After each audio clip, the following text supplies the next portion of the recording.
वक्फ amendment act 2025, इस ताल्लुक़ से बहुत सारे जलसे हुए, बहुत सारे एहतिजाज हुए, लेकिन आज भी हमारी मीडिया और आम लोगों के बीच, जो इस मुल्क के अंदर जो आम जनता है, उस बीच जो है ये बार बार भ्रम फैलाने की कोशिश की जा रही है कि वक्फ के ताल्लुक़ से मुसलमानों को एतराज़ क्या है, मुसलमान इस ताल्लुक़ से अपोज क्यों करते हैं। मैं ये बोलना चाहता हूँ कि ये वाहिद कानून है जो इस मुल्क के हमारे वजीर आज़म नॉन बायोलॉजिकल नरेंद्र मोदी साहब और शाह साहब ने इंट्रोड्यूस किया हुआ है। यह कानून पूरी तरीके से अनकॉन्स्टिट्यूशनल है। यह कानून मुसलमानों पे थोपा गया है। यह कानून अगेंस्ट माइनॉरिटी है। इस कानून के ताल्लुक से इस मुल्क के अंदर किसी ने डिमांड नहीं की कि हमें यह कानून चाहिए। कोई एक आमदार, कोई एक खासदार, कोई एक मिल्ली तंजीम, कोई ऑर्गेनाइजेशन, कोई शख्स, किसी ने इस कानून की मांग नहीं की हुई थी। उसके बावजूद सरकार ने इस कानून को लागू किया। अब इस कानून को जब लागू करना था तो संसद के अंदर उनके पास बहुमत था। बहुमत के बुनियाद पे मुसलमानों पे यह कानून थोपा गया।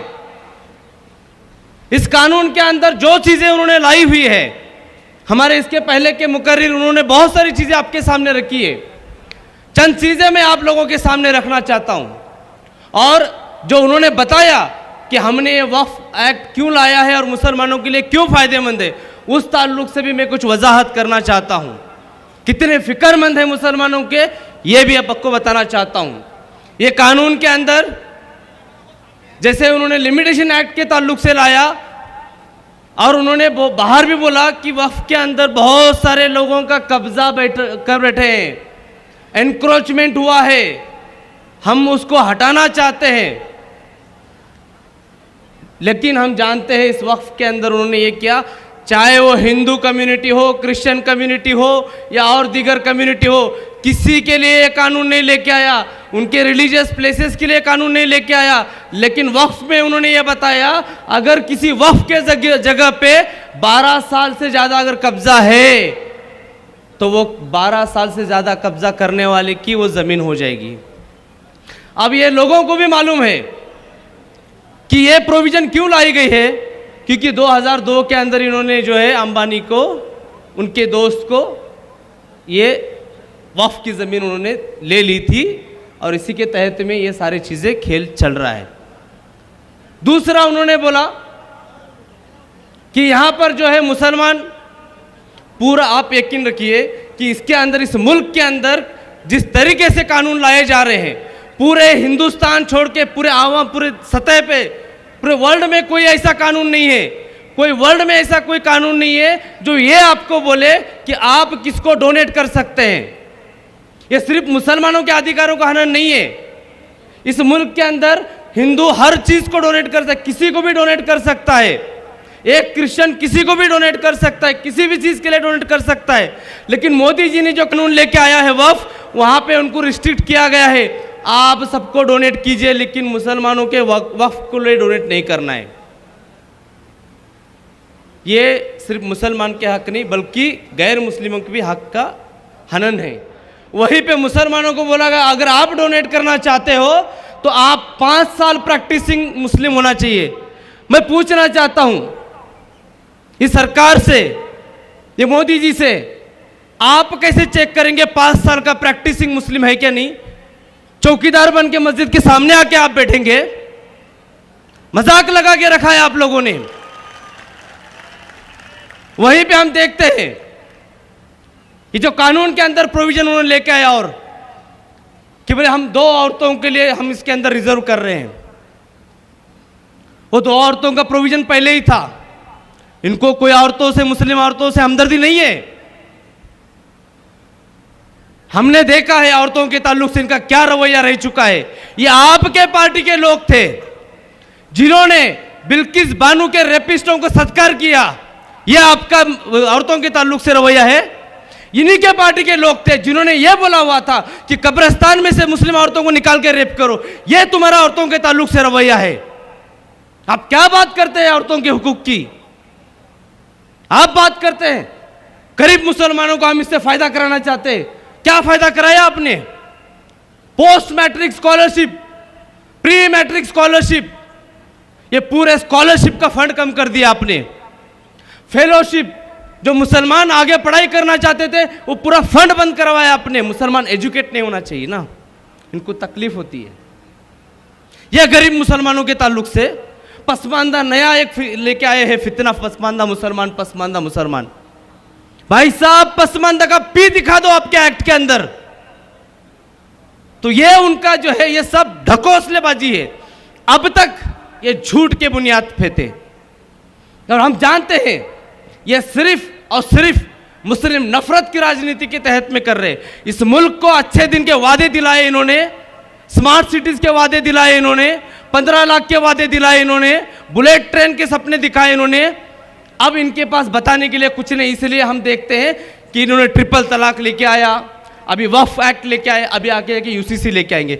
आप जो कानून लेके लेने आ जाओ, हमें बोलना चाहते हैं कि अब तक जो है आपने डिसाइड किया हम क्या खाएंगे, आपने डिसाइड किया हमारी बच्चियां हिजाब पहनेंगी कि नहीं, आप डिसाइड करना चाहते हैं कि हम अजान कब दे, आप डिसाइड करना चाहते हैं कि ईद मनाए कि नहीं मनाए, बकरीद से ईद करें या फिर डोनेशन से ईद साजरी करें हम लोग। ये तरीके का आपका तरीका है। लेकिन ये बोलना चाहते, इसके पहले मुसलमानों का, नौजवानों का मॉब लिंचिंग होता था। आज हम अपने आंखों से देख रहे हैं किस तरीके से लेजिटिमेट तरीके से मस्जिदों की मॉब लिंचिंग हो रही है। और बड़ी दूर की बात नहीं है, कल की बात है, 2 दिन पहले की, अहमदनगर में एक दरगाह के ऊपर जाके तुम लोग जो है वहां पे भगवा फड़काने की बात करते हो। मैं बोलना चाहता हूं ये वक्फ की जो लड़ाई है ये हिंदू मुस्लिम की लड़ाई नहीं है, यह हमारे हुकूकों की लड़ाई है, यह संविधान बचाने की लड़ाई है, इस मुल्क में इंसाफ कायम करने की लड़ाई है। और आपका वजूद सिर्फ मुस्लिम नफरत पे टिका हुआ है, उसके अलावा आपका कोई वजूद नहीं है। जब हर चीज में नफरत ढूंढते हैं आप लोग। मैं ये बोलना चाहता हूं इस वक्फ की लड़ाई के अंदर आपको शायद मालूम नहीं है, इस लड़ाई को जो मुस्लिम पर्सनल लॉ बोर्ड लेके चल रहा है हमारे उलमाओं के क़यादत में चल रहा है, और जो मूवमेंट उलमाओं के क़यादत में चलता है उसको आवाम पुरजोर तरीके से अपनी जान माल लगा के चलाती है।